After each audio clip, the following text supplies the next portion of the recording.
വിഷ്ണു സഹസ്രനാമം അഥവാ വിഷ്ണുവിൻ്റെ 1000 നാമങ്ങൾ ഹിന്ദുമതത്തിലെ മഹത്തായ സൂത്രങ്ങളിൽ ഒന്നാണ്.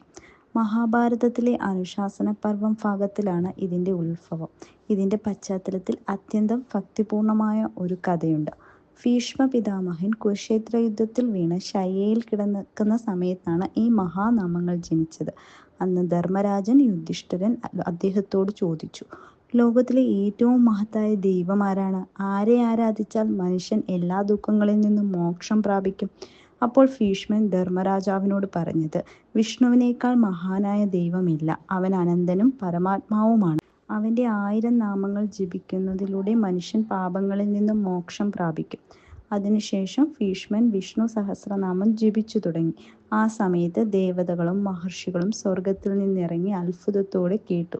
അതിൻ്റെ ശബ്ദം മുഴുവൻ ലോകത്തെയും ശുദ്ധമാക്കി. വിഷ്ണു സഹസ്രനാമം കേൾക്കുകയോ ജപിക്കുകയോ ചെയ്യുന്നത് മനസ്സിന് സമാധാനം, ആത്മശുദ്ധി, ആരോഗ്യവും ഭാഗ്യവും നൽകുമെന്ന് വിശ്വസിക്കുന്നു.